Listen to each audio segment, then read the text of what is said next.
Mix by DJ Sushil Kumar. Mobile number 63 94 94 38 31। दूसरा number 89 53 73 94 00।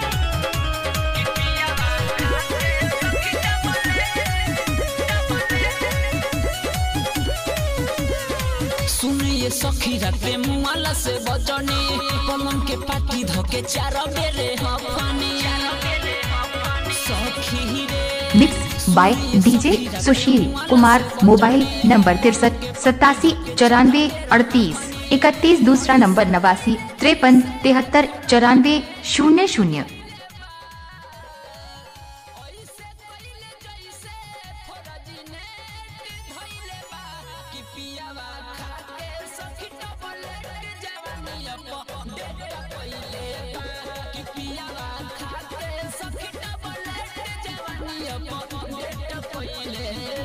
Mix by DJ Sushil Kumar. Mobile number 63 87 94 38 31। दूसरा number 89 53 73 94 00।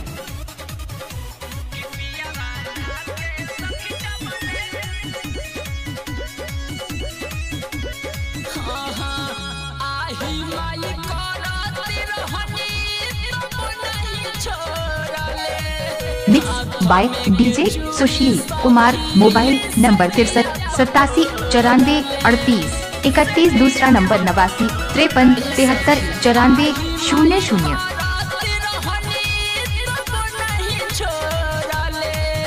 हाथ में के चूड़ी रे सखी से जिया पकोड़ा ले लाली रे पलंगिया पूरा रे कइले बा लाली रे पलंगिया। Mix by DJ Sushil Kumar. Mobile number 63 87 94 38 31। दूसरा number 89 53 73 94 00।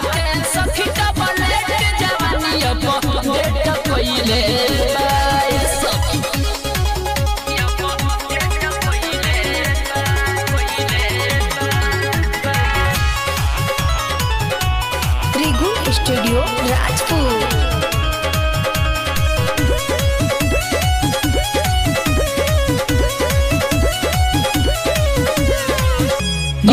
By DJ Sushil Kumar. Mobile number 63 87 94 38 31। दूसरा number 89 53 73 94 00।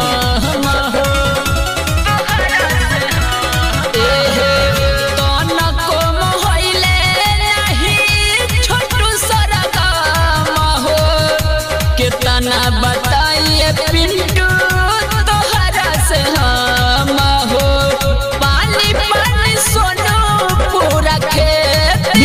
By DJ Sushil Kumar. Mobile number 63 87 94 38 31। दूसरा नंबर 89 53 73 94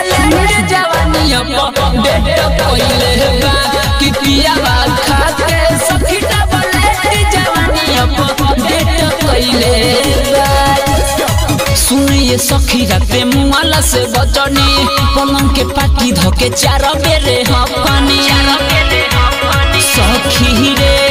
सुनिए सखी राते मुआला से बचनी पलंग के पाटी धोके चार बेरे हफनी ऐसे कइले जैसे फौरजने ऐसे कइले जैसे फौरजने धइले बा कि पियावा खा के सखी टपलेट जवानिया डेट पइले बा कि पियावा खा के सखी टपलेट जवानिया डेट पइले बा। नंबर 63 87 94 38 31। दूसरा